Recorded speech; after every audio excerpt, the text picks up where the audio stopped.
गुरु रविदास महाराज की वाणी आपने बहुत सुनी होगी। उन वाणियों में एक नाम अक्सर आपने सुना होगा, मीराबाई का। क्या आप जानते हैं कि मीराबाई कौन से राजघराने की थी? राणा संगा का आपने नाम सुना होगा। उस घराने की यानी कि राजाओं के ऊपर भी वो महारानी होती थी और वो कृष्ण भगवान की भक्ति करती थी। जब उसे कृष्ण की भक्ति करते करते बहुत समय हो गया और उसको कोई अनुभव नहीं हो रहा था, उसी समय उनने ध्यान लगाया कि हे महाराज, मुझको ध्यान मेरा कैसे लगेगा। तो उसी समय मीराबाई को संत रविदास महाराज के दर्शन होने शुरू हो गए। रात्रि में जब वो सो रही थी तो संत रविदास जी महाराज उसके सपने में आए और उसको ज्ञान दर्शा रहे।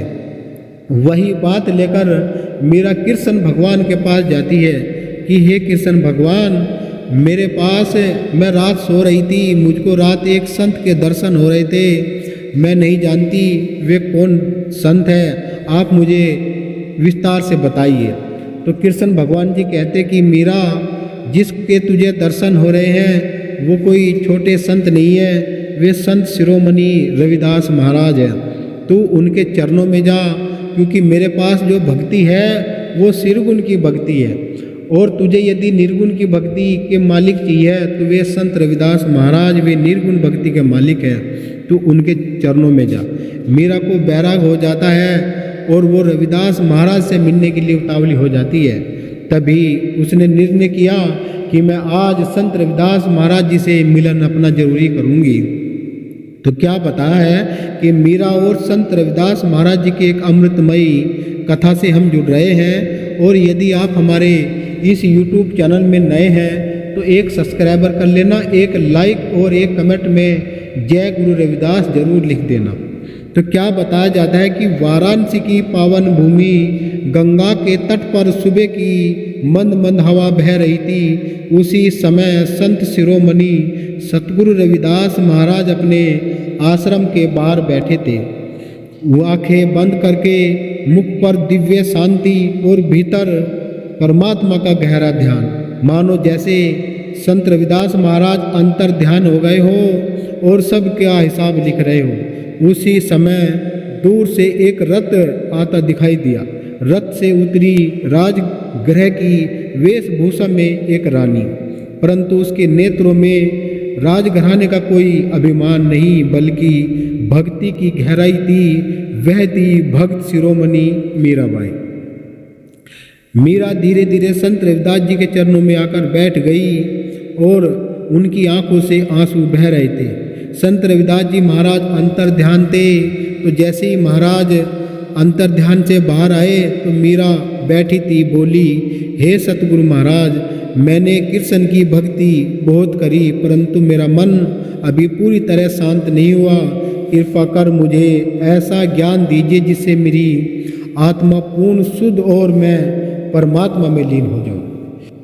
संत रविदास जी महाराज मुस्कुराए और कहने लगे कि मीरा, तूने इतनी भक्ति कृष्ण की करी, परंतु तेरे भीतर अभी भी अभिमान नहीं गया। विश्वास करो, मीरा चौंक शांति गई, अवश्य हे गुरु मिलेगी। महाराज, यह तुम्हारा सच्चा पथ है। The soul is eternal, unchanging and beyond birth or death. How can one know this truth? Through meditation, self-inquiry and detachment from the world. I understand now. तूने परमात्मा को बाहर ढूंढा है, तूने अपने हृदय में नहीं ढूंढा। जब तक तू उसे बाहर खोजेगी तेरा अधूरापन कभी दूर नहीं होगा, और जब तू भीतर झांकना शुरू कर देगी तो पूर्णतया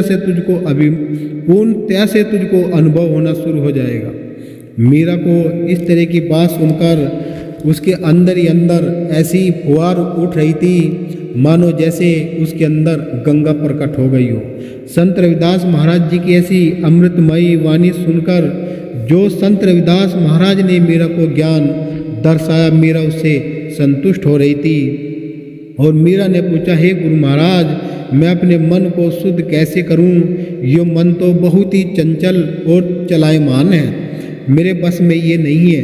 तो संत रविदास महाराज ने मीरा को मन शुद्धि का एक रहस्य बताया। संत रविदास महाराज ने कहा कि मैं तुझको एक सरल उदाहरण देकर बताता हूँ।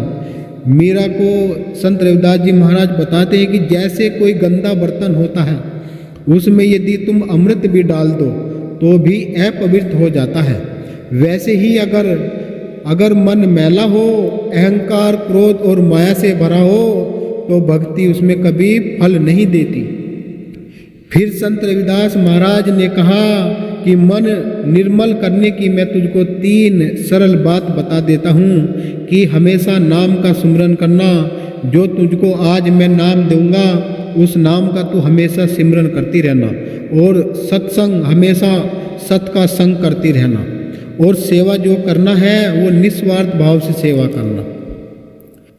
संत रविदास जी महाराज कहते हैं कि यदि तूने ये तीनों बात अपने अंदर उतार ली तो तेरा मन स्वयं ही गंगा जैसे पवित्र हो जाएगा। मीरा के अंदर परिवर्तन होना शुरू हो गया था। जैसे एक दोहे में कहा था कि ये तन विष की बेल री गुरु अमृत की खान, कि ये तन विष की बेल री गुरु अमृत की खान, और शीश दियो सतगुरु मिले तो भी सस्ता जान। आज हम गुरु महाराज के चरणों में आने से कतराते हैं, हिचकिचाते हैं। उस समय राजा महाराजा, राजगृह की जितनी भी रानी थी, राजा थे, वो सब संत रविदास महाराज के चरणों में आए, क्योंकि संसार में बिना गुरु के कोई पार नहीं हो सकता। एक गुरु जरूर चाहिए जो समय समय पर मार्गदर्शन करता रहे और हमें अनुभव दर्शाता रहे। यही एक सच्ची भक्ति महाराज रविदास जी मीरा को बता रहे हैं। मीरा ने बहुत सारी वाणी लिखी। मीरा ने गुरु के चरणों में शीश दिया और बोली है, गुरु महाराज आज से मैं अपने भीतर सतगुरु को ही खोजूंगी। उसी दिन के बाद मीरा बदल गई और उसकी भक्ति रंग ले आई। मीरा ने पहले जो भक्ति करती थी वो कृष्ण की मूर्ति पूजा करती थी, जो निर्गुण की भक्ति कहलाई जाती है। और जब निर्गुण की भक्ति हम करते हैं तो वहाँ कोई मूर्ति पूजा का कोई विशेष महत्व नहीं रहता, क्योंकि सतगुरु को तो हमें अपने अंदर ही खोजना है, वो बाहर नहीं उसे हम खोज सकते। तो मीरा पहले मंदिरों में गाती थी। जब उसका मन हर श्वास में भजन करने लगा तो उसका हर श्वास, उसकी वाणी भजन बनने लगी। और मीराबाई ने एक से एक गुरु महाराज रविदास जी की वाणी लिखी। उसने ऐसे ऐसे आविष्कार महाराज रविदास जी के चरणों में लगे। जब संत रविदास महाराज को उपाधि मिली तो मीराबाई ने ही रविदास महाराज को सतगुरु की उपाधि दी थी। मीरा ने बहुत सारे भावपूर्ण भजन लिखे। कुछ समय बाद मीरा को अपने अनुभव में भजन दिखाई देने लगे। उसने कहा कि गुरु मिले संत रविदास दीने ज्ञान की गुटकी, और मन के भीतर पायो सतगुरु मिट गई सब झूठी कुटकी। मीरा के अंदर महाराज बसने लगे थे और उसको अपने अंदर ही वो ज्योति दिखाई देने लगी थी। तभी तो मीरा ने अपने अंदर ही अनुभव करना शुरू कर दिया। मीरा का जो ज्ञान था वो संत रविदास महाराज के द्वारा ही उसको मिला था।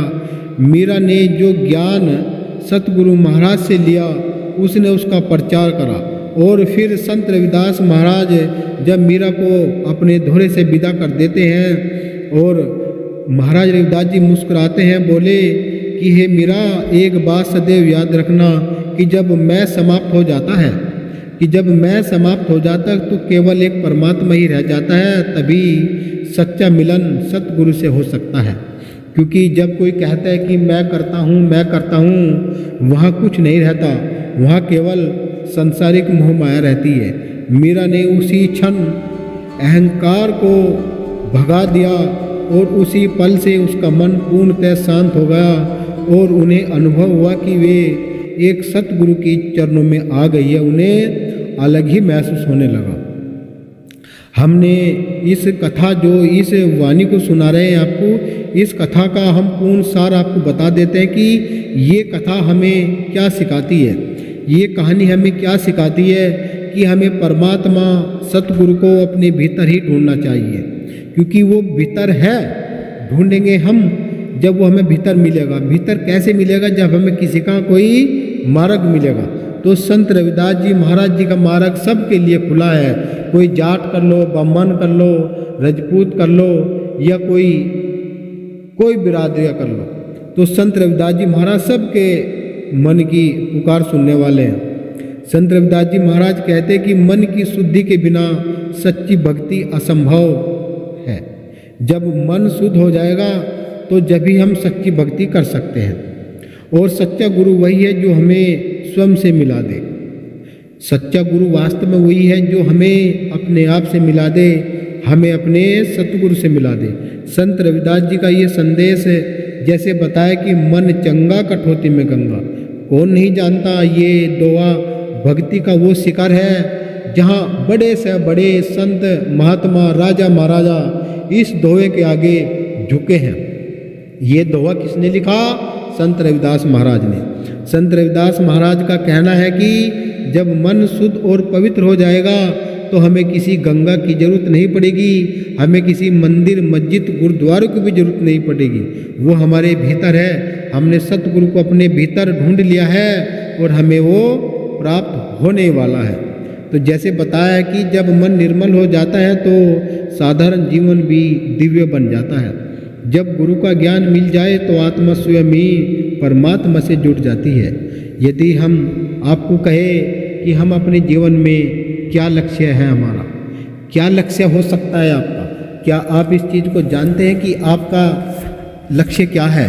आपको मानुष चोला मिला है। इस चोला मिलने के उपरांत में आप यदि इस संसार की मोह माया विषय वासनाओं में उलझे रहोगे तो फिर आप खाली ही रह जाओगे। इस संसार में कोई कुछ लेकर नहीं आया है, कुछ लेकर नहीं जाएगा। खाली हाथ आया था बस बंदे, तो खाली हाथ ही जाएगा। तो इसी आधार पर ही अपने लक्ष्य को साधना चाहिए और अपने अनुभव को समझना चाहिए कि ये वास्तव हमारा जीवन क्या है। यदि किसी को ऐसा लगता है कि जो राजघराने की जो रानियाँ थी वो संत रविदास महाराज के चरणों में आई और आज की तारीख में जितने भी संत महात्मा हैं वो सब राजपाट के लिए भक्ति करते हैं, क्या ये संभव हो सकता है? क्या उन्हें परमात्मा मिल सकता है? तो संत रविदास जी महाराज ने कहा है कि जिन्हें ज्ञान हुआ था वो तो छोड़ चले राजधानी। जिन्हें ज्ञान हुआ था, ज्ञान ऐसे नहीं होने का। इस मोह माया का बंधन त्यागना पड़ेगा। त्याग की भक्ति है। जैसे राजा भरत ने त्याग किया और प्रहलाद भगत ने त्याग करा, मीराबाई ने त्याग करा, सदना कसाई ने त्याग करा, सज्जो बाई ने त्याग करा। इन्होंने त्याग करा और त्याग से इनकी भक्ति बनी। ये सब गुरु रविदास महाराज जी के शिष्य हुए हैं। आज इनका नाम इतिहास बड़े ही आदर से ले रहा है। तो हमारी ये वीडियो आपको कैसी लगी? यदि वीडियो हमारी आपको अच्छी लगी हो तो आप हमारे चैनल को सब्सक्राइबर कर लीजिएगा और एक कमेंट में जय गुरु रविदास जरूर लिख देना और एक लाइक जरूर कर देना। तो सभी को सतनाम एक जयकारा लगाएंगे। बोलिए संत शिरोमणि सतगुरु रविदास महाराज की जय। संत शिरोमणि सतगुरु समनदास जी महाराज की जय। गुरु मेहता दास महाराज की जय। सभी को सतनाम सतगुरु जय रविदास।